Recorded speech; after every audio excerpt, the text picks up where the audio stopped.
इयत्ता चौथी विषय परिसर अभ्यास एक सेतू अभ्यासक्रमाचा हा 19वा दिवस आहे. बालमित्रांनो, आज आपण पाहणार आहोत नैसर्गिक आपत्ती याबद्दल माहिती. त्यापूर्वी काही बाबी आठवून पाहूया. यामध्ये पहिला प्रश्न आहे, मुख्य ऋतूंची नावे सांगा. दुसरा प्रश्न आहे, तुमचा आवडता ऋतू कोणता. तिसरा प्रश्न आहे, कोणत्या ऋतूत थंडी वाजते. चौथा प्रश्न आहे, कोणत्या ऋतूत गरमी होते म्हणजे गरम होतं. अशा चारही प्रश्नाची उत्तरं तुम्हाला द्यायची आहेत. तुमच्या वहीमध्ये ही चारही प्रश्न लिहा, उत्तर लिहा आणि शिक्षकांना दाखवा. अतिशय सोपे उत्तर असणार आहेत बालमित्रांनो, आपण आता नैसर्गिक आपत्तीबद्दल चर्चा करूया. बालमित्रांनो, बऱ्याच वेळा काही दुर्घटना घडल्याचं आपण ऐकत असतो. कुठे कधी भूकंप होतो, कुठे पूर येतो, कुठे वादळ होतं, तर कुठे वीज पडते, कुठे कडे कोसळतात, कुठं गारपीट होतं.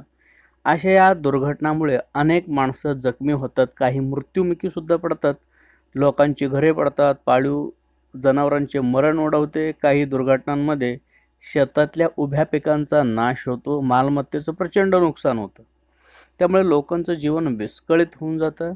ते परत पहिल्यासारखे होण्यासाठी अनेक दिवस लागतात. यालाच आपण काय म्हणतो, नैसर्गिक आपत्ती म्हणतो. लक्षात आलं ना मुलांनो. तुम्हाला काही चित्र दाखवतो ते पहा.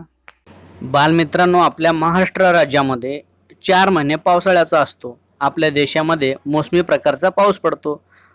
आपल्या देशात ठराविक व काळातच पाऊस पडतो, म्हणून त्याला मोसमी पाऊस असे म्हणतात. महाराष्ट्रात जून, जुलै, ऑगस्ट आणि सप्टेंबर या 4 महिन्यात पाऊस पडत असतो. म्हणून या 4 महिन्यांच्या कालावधीला आपण पावसाळा म्हणून ओळखतो.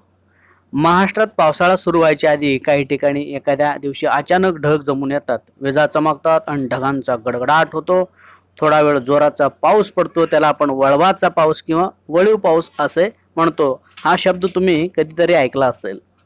पण पावसाळ्यातला पाऊस आणि वळवाचा पाऊस सोडून आपल्याकडे कधीतरी हिवाळ्यात किंवा उन्हाळ्यात पाऊस पडतो. पाऊस पडण्याचा ठराविक काळ सोडून इतर वेळीही पाऊस पडतो. अशा पावसाला अवकाळी पाऊस असे म्हणतात. आता अवकाळी पाऊस म्हणजे काय, तुम्हाला लक्षात येत असेल की कधी कधी काय होतं, ध्यानीमनी नसताना अचानकच पाऊस पडायला सुरुवात होतो. त्या पावसामुळे लोकांची त्रेधा तिरपीट म्हणजे गोंधळ उडते. लोक छत्री, रेनकोट न घेता बाहेर पडलेले असतात. अशा वेळी पाऊस आला तर आसरा मिळेल तिथे थांबावे लागते किंवा भिजत जावे लागते. पण अवकाळी पावसाने आणखीही काही तोटे होतात. काही ठिकाणी लोक हिवाळी पिके घेतात. हिवाळ्यात अधूनमधून पावसाचा शिडकावा झाला तर पिकांसाठी तो फायद्याचा असतो. पण त्या काळात पाऊस फार जोराचा झाला तर शेतात पाणी साचतं. हिवाळी पिके कुजून जाण्याचा धोका निर्माण होतो. बऱ्याच वेळा अवकाळी पावसाबरोबर गारपीट होते. गारांचा मार लागून माणसं, जनावरं जखमी होतात. घरांची कौले फुटतात. गारांच्या माराने उभ्या पिकांचे आणि फळबागांचं नुकसान होतं. याच सुमाराला बालमित्रांनो, याच काळामध्ये आंब्याचा मोहर आला असेल तर त्याचेही नुकसान होते. काही द्राक्ष बागायतदारांचे सुद्धा नुकसान होतं पहा. त्यातील काही भाग तुटून जातो आणि काही भाग कुजून जातो. त्यामुळे आंब्याचं उत्पादन कमी होते. आता पूर हा शब्द तुम्ही ऐकला असेल की बऱ्याच वेळा नदीला पूर येतात. पावसाळ्यात कधी कधी 3-4 दिवस सतत जोराचा पाऊस पडून नदीच्या पाण्याची पातळी वाढते. त्याला आपण नदीला पूर येणे असे म्हणतो. पाऊस थांबला नाही तर पाणी वस्तीतही घुसते. पुरामुळे नदीकाठची मातीची घरे कोसळतात. मुले, गुरे आणि माणसं बुडून मरण्याची शक्यता असते. वस्तीत पाणी साठल्याने दैनंदिन जीवनात अडचणी येतात. अशा वेळी उंच सुरक्षित ठिकाणी जावे आणि पूर ओसरल्यावर मग घरी परतावे. पुराच्या पाण्याला ओढ फार असतं.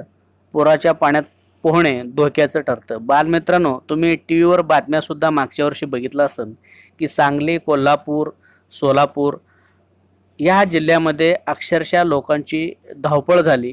त्या ठिकाणी त्यांना घर सोडून दुसऱ्या ठिकाणी जावं लागलं. इतकं भयानक संकट या पुरामुळे कधी कधी ओढत असतं.